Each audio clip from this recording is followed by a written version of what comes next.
Radio Texas, live with Buddy Logan. Radio Texas Live. I'm Buddy Logan and the legendary Cody Canada on with us tonight. How you doing, Cody? I'm good, man. Legendary. That's weird to hear. Oh, come on, dude. You hear that everywhere you go. You hear that everywhere you go. I think we should change that to obnoxious. I'll stick with legendary. I'll let your wife use obnoxious.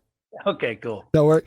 So you guys are hanging in there. The family had a run in with COVID, kept you out of Music Fest. Yeah, we had to bow out. We've done pretty good to avoid it, even with the School of Rock. And everybody's hanging in there, doing strong, healthy. Yep. What was your streak of Music Fest? You know, how many consecutive years had you been? This would have been last year. Actually, would have been my 19th, and this year would have been my 20th. Wow, that's a lot. You haven't missed one. You haven't missed one in 20 years, or you hadn't missed one in 20 years. I haven't missed one. I called John Dixon and told him that I was. He knew in my voice, and I just said, "Hey, buddy." He goes, "Hey." I said, "Man, it got through the door, and I can't do it." And and he told me, he's like, "Well, you're doing the right thing." And he said, I had an award for you. And I was like, "Well, I figured it was probably the 20th anniversary, so I'll just pick it up next year." Do we know who has the record for most consecutive Music Fests? I'm thinking like maybe Krager or Jack Ingram. I think it's Krager. Well, it ain't Jack. He missed out on a lot. Yeah. He's canceled a lot of them. Yes. I think it's Krager. I think he might have like 22 or 3. Wow. Roger Krager, we think, has the record for most consecutive Music Fest appearances. Thank you so much for your time, man. Always a pleasure. You got it, man. I'm just hanging at the house today. Hanging out. A lot going on. So I was checking out your Facebook page, and you posted a picture with Bob Saget, who passed away recently. Of course, everybody loved Bob Saget. Danny Tanner, America's Funniest Home Videos. Did you know him, or did you guys just kind of snap a picture one night? I didn't know him. I did a gig. I actually hung out with him quite a bit that night. I met him in Chicago. I did the Windy City Smokeout with Dierks Bentley. Nice. We had done a run with Dierks, and there was like 24,000 people at that gig. And man, I turned around and I said, "I really think that's Bob Saget." And I really hate to be that guy, but we have to go get a picture. I mean, when are we going to get this chance again? And I even thought, I don't care if he's a jerk. Right. I just want to get a picture. Walked over to him, and I didn't introduce myself or anything. I said, "I think that you were the best of the Aristocrats." I don't know if you've seen the Aristocrats. And he turned around and said, "Man, that was a good show." I was like, "Well, thank you." And he said, Gen Z tried to cancel me because of that. Like, I mean, I'm not surprised. I mean, there's not a whole lot you can do these days without trying to get canceled. Yeah. But he was very nice, very sweet. And just like I said, very accommodating. Nice. Now, I'm gonna have to check out the Aristocrats. Is it just like it's a documentary? Is it a comedy special? It's a comedy documentary. Yeah, I think it's on Netflix. All right, I'm gonna look into that. It's Make sure the kids in the faint of heart are out of the room, because it's vulgar, man. Cody, I was looking up some stuff, and I mean, I've had you on the show, I don't know how many times, countless times over the past 10 plus years. I did not know this, though, until just about 30 minutes ago. Your sons are named Dierks and Willie, but I did not know it was Dierks Cobain Canada and Willie Vedder. Dude, you guys are coming in strong with the flex on names. I had no idea. Never seen that before. Yeah, they when Dierks was, as I say, cooking in the oven, there were several names that first names, but Cobain was always the middle name if he was going to be a boy, and same with Willie. But me and my wife are children of the 90s. That movement of music was just as important as the 70s rock and roll. I felt like I was at the perfect age. I was 13. My parents had just split, so I wanted to break things. I wanted to be destructive, and I was into rock and roll, and this gave me an opportunity. It was like punk, but with better lyrics, right, and more sober, thought out playing, and good melodies. Yeah, melodies, and so there was no doubt. Between Nirvana and Pearl Jam, I feel like it sculpted my trajectory in music as much as Merle Haggard and Willie Nelson did. There was no doubt that they were going to be named after some rockers. So Dierks Cobain is really getting into performing. He's got his band. Two-part question for you, Cody Canada. What's the best part about Dierks following in your footsteps, and what's the worst part about him following in your footsteps? The best part is actually hearing my influence. That sounds really brash and cocky, but I haven't been a part of his training. He'll get up and jam with me and whatever, but he's really taught himself. But to hear him do it, like we played in Tulsa a few weeks ago, and he went off in his solo, and his mom just looked at me and was like, I know.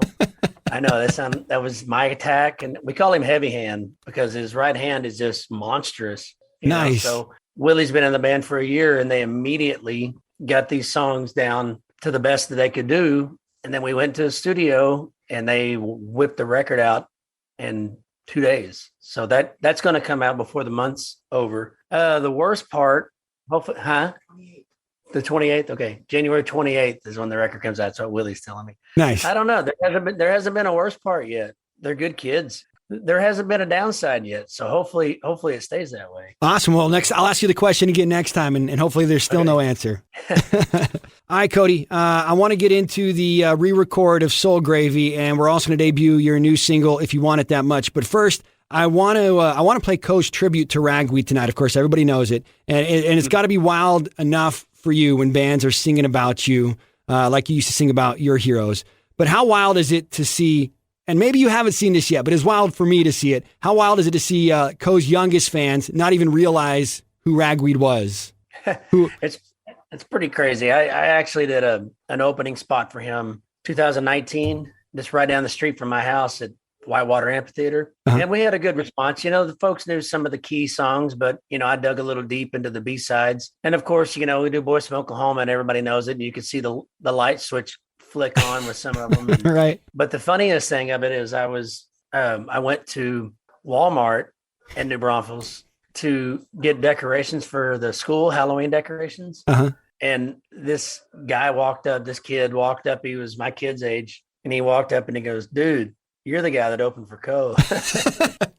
and then we were walking out and Willie said, does that bother you? He's like, "Hell no, it doesn't bother me. That's awesome." I didn't know who Robert Earl Keen was until Robert Earl Keen was probably 43 years old. Right. And now he's my favorite, and from that point on, he was my favorite of the scene. So, no, I love it. Cody, Ragweed's 10th and final album, Happiness and All the Other Things, it was released in 2009. Last year, Music Fest, we got the Ragweed tribute album. And this year, Cody, we are getting the highly anticipated re-record of Soul Gravy, which was the second studio album from Canadian Ragweed. And your famous Sick and Tired duet partner, Lee Ann Womack, will be singing with you on some of it at least, right? Oh, yeah. Yeah, she was one of the first people that I reached out to, and I called her and said, "I really don't think I can do this without you." And she said, "Well, I've been telling you for years that anytime you need me." So she was in. Ray Wiley, I asked him to split rock and roll with me. Randy Rogers is always more than happy to help out. He's a good buddy on the song that we wrote. So we dove in, and the backstory of Soul Gravy is we were so busy. I built these songs, wrote these songs, most of them on my own. I think there was a couple that were songs, friends of ours. And I love recording friends' songs if it feels right. Mm-hmm. So I built this catalog of tunes for this record, and there's not one song on that record that I was not happy with. But I was unhappy with the recording because we got off the road. We came from a gig and pulled into the studio and started recording. And Mike McClure, they just come out with those Line 6 pods. And you can get any sound you want out of this pod. It sounds like any amp. You can sound like yourself. You can sound like Eddie Van Halen. And McClure wanted to use these because we didn't have to load gear into the studio. So I got to go in this time in my own studio on my own time with 25 different amplifiers and 4 different bass rigs. And all the amps you could find. Yeah, vintage drum kits and time. It was really fun and relaxed, and there was nobody breathing down our necks. And I got to do these songs the way that I felt like they should be done. It really has turned into, I felt like it's a redemption. I know everybody loved that record. Most people that I've talked to, I know your story behind it. Yeah, I love it. But I really felt like I felt like I redeemed the record just in my own mind. Cody, re-recording Soul Gravy, iconic Ragweed album. Was this inspired by Taylor Swift's re-records? Yes, because of Taylor Swift and what she did with, let me back up. Okay. So when Ragweed split, I wanted merchandise to sell on the road, and I called them and I talked to somebody that had no idea who I was. We'd been there for 5 records. And I said, this is Cody, and I need to get some of those box sets to sell. She goes, okay, they'll be $35 a piece. I said, I'm not paying a penny for my own music. She goes, well, that's how it is. Those albums belong to Universal Recording Group. So I just hung up mad and sad and let it be. So years went by and I have this giant endless supply of probably 300,000 records, CDs that aren't going anywhere because CDs aren't moving, but I don't have any vinyl. Well, it come time I wanted to repress. Well, with the Ragweed lawsuit agreement, I can't reproduce anything. So when the same thing happened to Taylor Swift, that's when I thought, well, if she can do it, I can do it. Yes.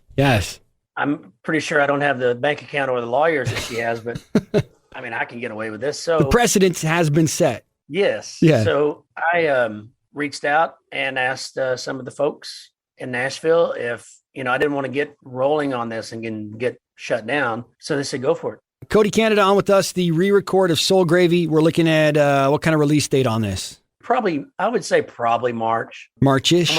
Probably March. Okay. All right. We'll be on the lookout for it. I'm excited to hear it. Let's do it, Cody. The brand new single, If You Want It That Much. And it's just kind of a one-off thing. It's not included on the, of course, Soul Gravy re-release. It's not going to be a part of any Departed album, I don't think. It's not going to be a part of Soul Gravy for sure. I've been kicking the idea around for years, like the last 3 or 4 years, about do I do a record? Do I just do singles? And a lot of folks that I have talked to in the radio said just do singles because the attention span, it's just not there anymore. But if we do a record, I'm going to release the 4 singles that I have done in the last year and add some more to it. Stay tuned on that one. But definitely happening, the re-release of Soul Gravy in the next couple months. We're looking at March, maybe April, somewhere around there. Yeah, it's going to be, I don't know about CDs, but I know it's going to be on vinyl and digital download.